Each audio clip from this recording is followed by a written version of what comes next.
Welcome to Ditch the Classroom. This is your host, Ariana Vernier, and I'm so excited that you're here. I'm a teacher turned business coach who is so passionate about helping fellow mamas like you ditch the classroom and pursue your big, hairy, scary dreams. Imagine a life where you could still impact the world, but do so while following your passions and spending more time with your babies. In Ditch the Classroom, we'll explore ways you can do just that. Myself, guest experts, and amazing teachers who have also built a successful business will share tools, tips, and resources to help you ditch the classroom too. Are you ready? Here we go. Hello, everybody, and welcome back to the Ditch the Classroom podcast. I am super excited today to introduce you to Sara-Jane Ladums. She was a secondary school teacher for 17 years, turned health and fitness coach, as well as social media and podcast manager. So she's got a lot on her plate, and I'm so excited to get to hear a bit about her journey out of the classroom today and share it with y'all. So welcome, Sara-Jane. Well, thank you so much for having me. I'm very excited to be chatting with you today. Yeah, me too. So I'd love to just start with you sharing a little bit with us about your teaching journey and what really brought you into teaching, what grades you taught, and all of that. Okay, so I followed the usual route from school of going into school. Over here, in the UK, we do GCSEs, we do A levels, and then we go into university. So I went to university and studied and got my degree. And like many students, I didn't really know what I wanted to do once I'd completed my degree. So I'm not going to claim that I had great plans to be a teacher. But at that time, there was a lot of recruitment going on here looking for, we didn't have enough teachers. And I saw the adverts and I applied and I joined the teaching course. So that took me an extra year after I'd completed my time at university. And I just found that I was very good at it. And I taught what we call in the UK secondary school. So that was from ages 11 through to 18-year-olds. So it was quite a lot of years, a lot of year groups. And I taught mainly geography, but I was head of department for sociology, and I also taught physical education as well. So I ended up teaching a lot of different subjects. I really enjoyed being a teacher. I enjoyed being in the classroom. I enjoyed the pastoral side of being a teacher, supporting the children that I was working with. I worked in quite deprived areas in the UK. So the schools that I were in were, children who were perhaps low-income families, a lot of children that had special educational needs, physical disabilities and that sort of thing. And I did really enjoy working with those children and, just being part of their life and actually being a real constant adult for so many of them, as many of us teachers are, because often if they're having struggles at home, school is a really, really special place and a really secure place for them. So that was how I came into teaching. And I, as you said, I was there for 17 years before I decided to make the switch. Yeah, and that's amazing that you taught for that long. I only made it 3 years. So that's amazing. I'm super, super impressed by you. So Can you tell us a little bit about what kind of had you shifting from, okay, I'm enjoying being a teacher, to wanting to kind of pivot into something else? In all honesty, it was when I became a mum. So I was still working full time as a teacher whilst I was pregnant with my daughter, Chloe, who is now 4 years old. And it was hard work being on my feet all day and being pregnant, trying to keep up with teenagers. And then when she was born, I was on maternity leave for 8 months. And I then went back to teaching full time when she was 8 months old. And that honestly was the most difficult thing I ever did, leaving her in childcare from sort of 7 a.m. till 6 o'clock at night. And I would leave her and I would cry every single day, leaving her behind, handing her over to somebody else. And it's that difficult juggle that I think all parents have to make, particularly women, of, do we stay at home and look after our children, or do we go back to work? And the cost of childcare, I'm sure it's the same for you in the US, is really high as well. And it's that really difficult juggle of, do I go back to work and pay for childcare, or do I stay home? And then we only have one income in our household. My Chloe's dad, Tim, my husband, is a farmer as well. So we live on a farm in the UK, and the hours that he works are really inflexible, they're long, they're irregular. So I went back when she was 8 months old, and pretty much within a couple of months, I was starting to think about what I could do to change that, because it just wasn't working for us as a family. I see a lot of myself in your story. I was pregnant my final year of teaching and just realized, being in the classroom was not going to allow me to be the mother that I wanted to be. And I see that in you, and I've seen that in so many of the other guests that I've brought on the show, that it just doesn't give us the flexibility to really pour into our kids like we really want to. Yeah.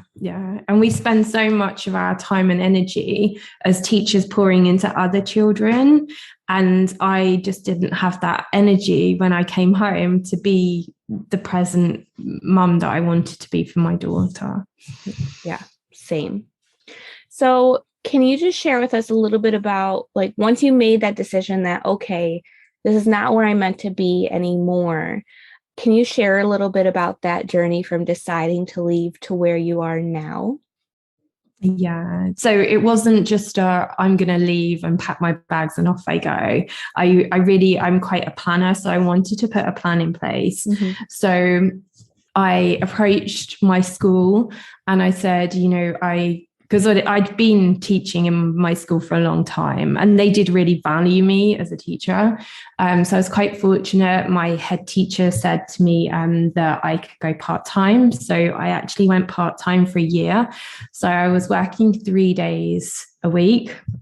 And during that time, I also sort of realized that although I was only in school 3 days a week, I was still thinking that I was working full time. And it's really difficult to compartmentalize that part of your life, because there's always, as a teacher, there's always more that you could be doing. And you're always thinking about those children that are in your classroom and planning lessons and marking books and all of the things that you do. And although I was only being paid for 3 days a week, I think I was still working full-time hours.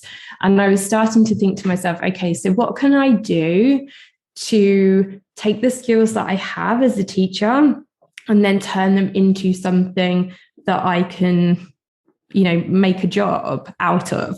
And it was really scary, because I've been employed for 17 years. So I'd gone from university into the classroom, and I was talking about going out on my own and becoming an entrepreneur, basically being self-employed. And that was really scary.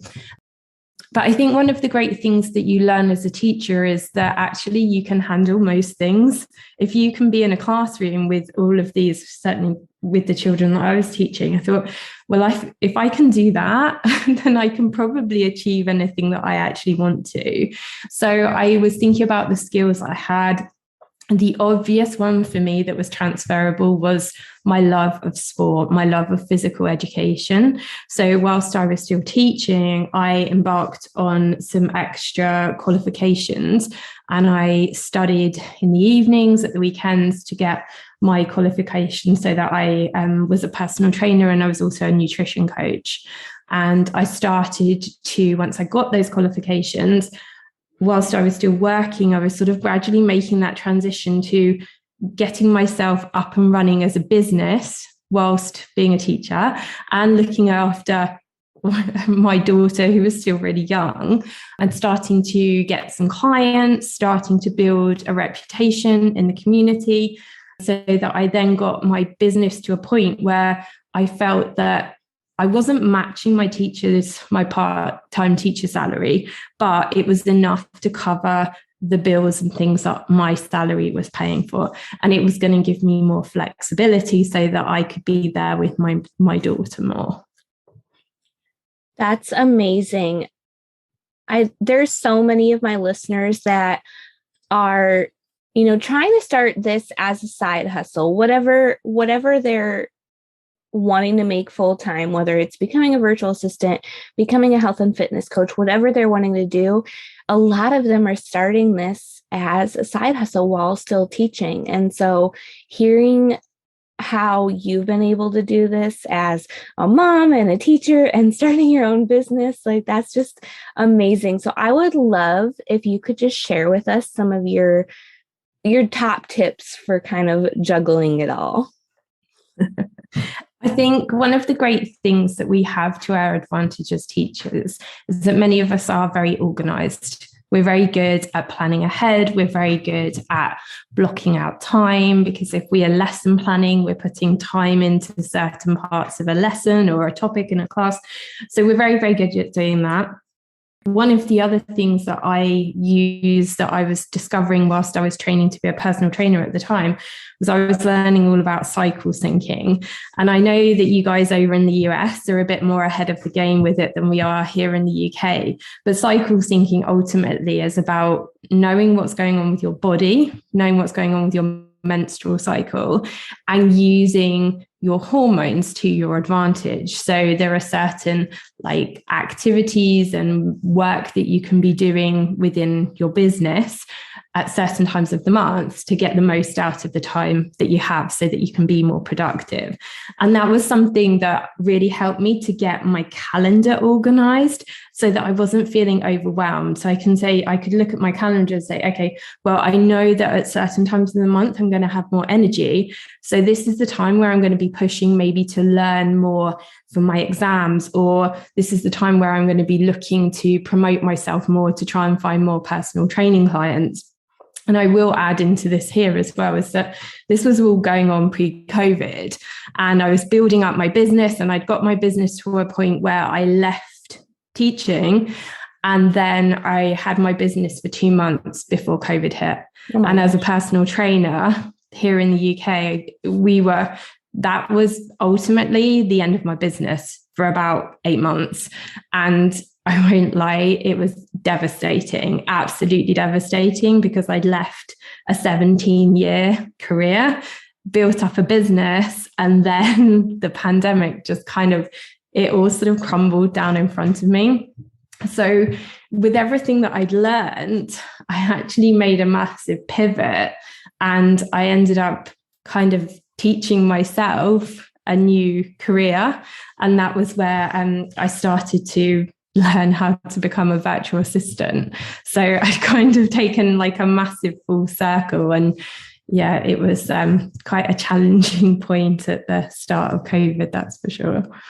Yeah, that's so hard to have a business that you've been pouring into just kind of be put on hold, and there's nothing you can do about it. So you're amazing for having that ability to be like, okay, well, I can't do this, so I got to shift into something, and figuring it out so you could still provide for your family. That's amazing. Yeah, thank you. That's really kind of you to say. You're welcome. So can you share with us, what are some resources that helped you in your digital classroom journey? So I think as teachers, we're very good at learning, aren't we? We're amazing learners. We love learning, which is why we teach. And so although it was a challenge, working and teaching and looking after my daughter, I did go and get some extra qualifications.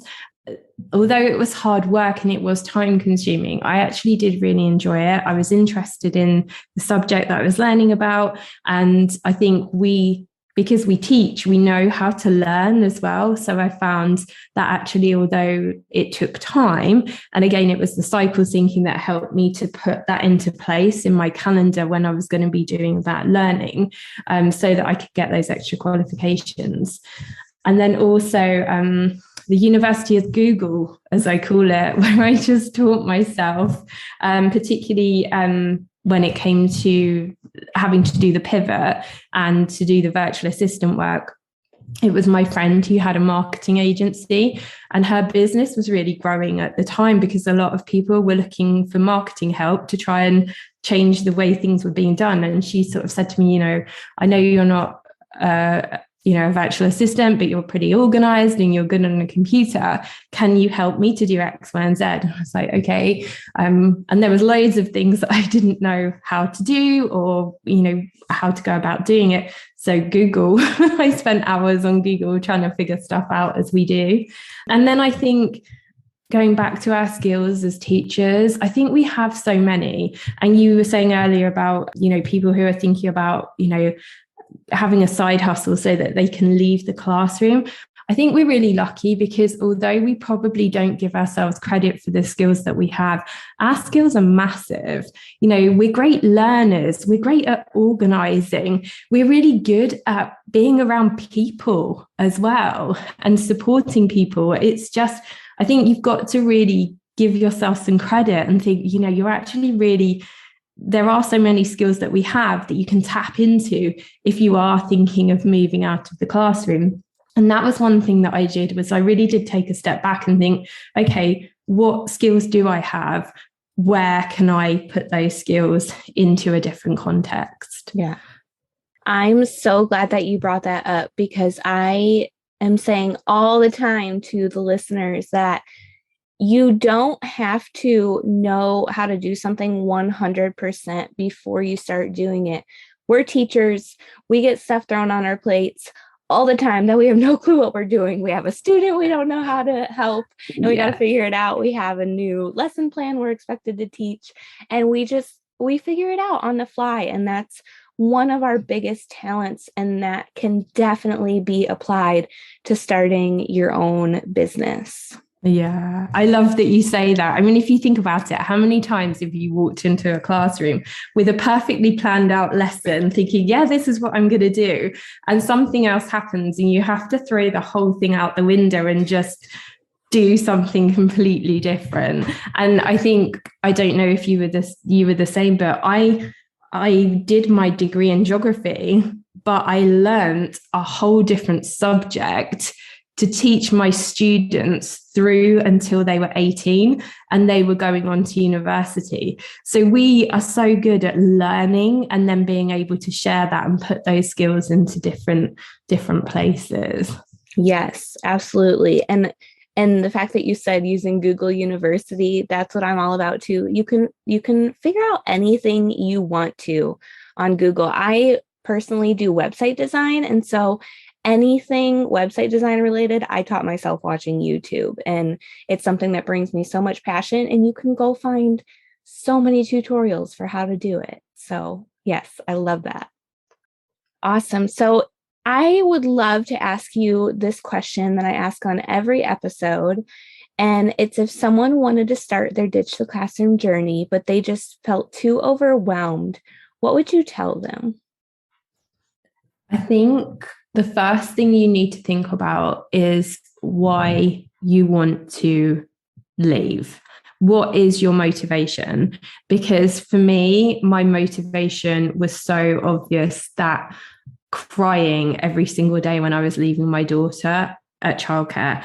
And my options really were carry on doing that or find something else. So I guess I almost had my back against the wall in that sense. But I think sometimes if you are in that situation and you just really are not happy, but you're thinking, oh my gosh, can I do this? Am I doubting myself? Do I have all of this fear?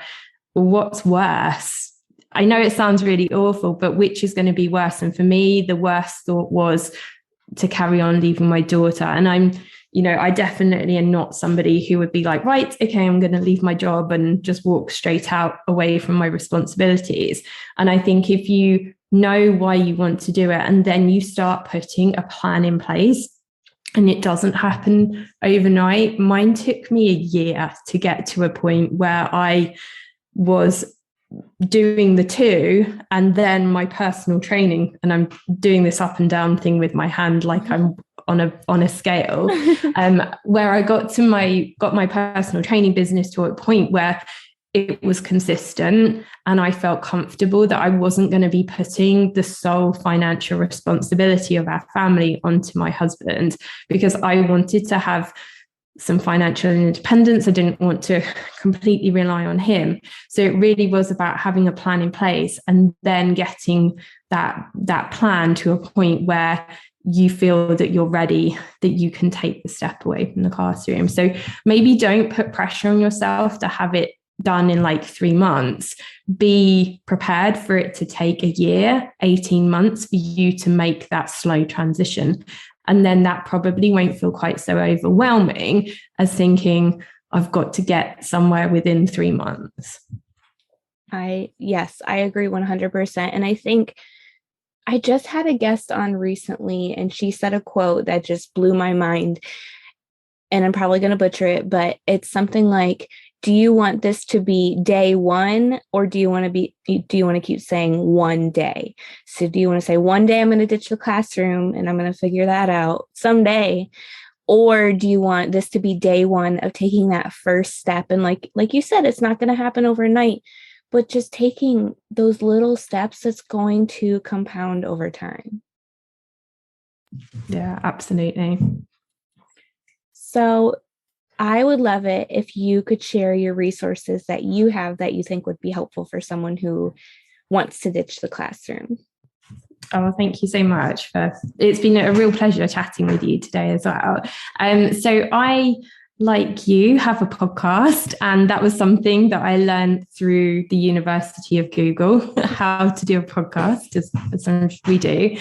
So I have a podcast called The Productive Mum.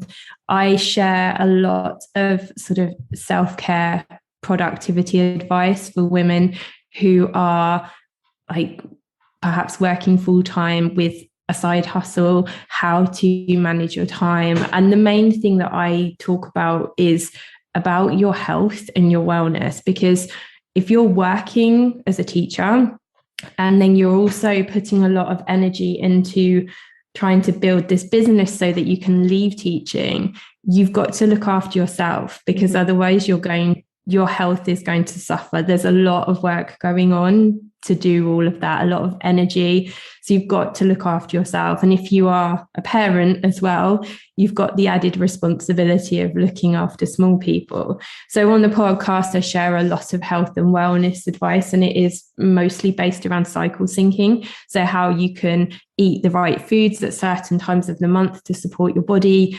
productivity tips for how you can do different activities in your work in the classroom or your work in your business to get the most out of the limited time that you have. So yeah, that's obviously free.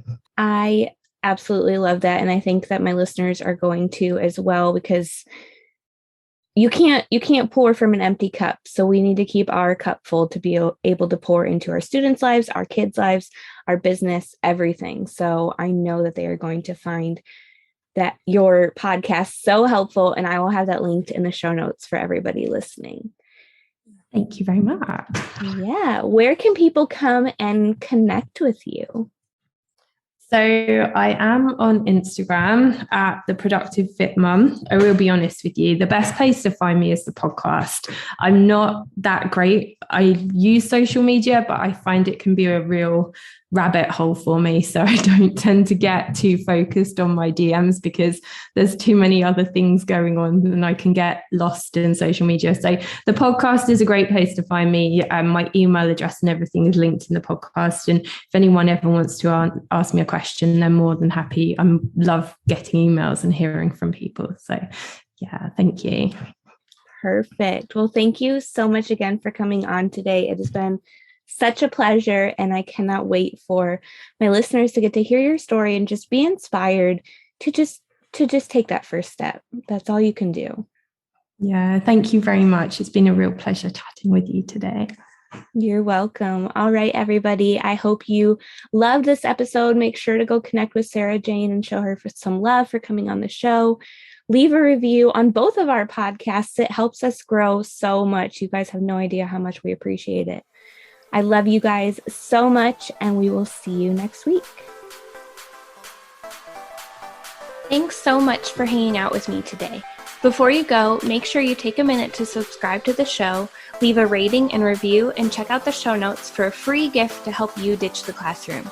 If you loved today's episode, can you help me share the message by taking a screenshot, tagging me on Instagram at ariana.vernier, and sharing it with your friends so we can help more mamas ditch the classroom and follow their dreams. Until next week, y'all, keep following the dreams that were placed in your heart so you too can ditch the classroom.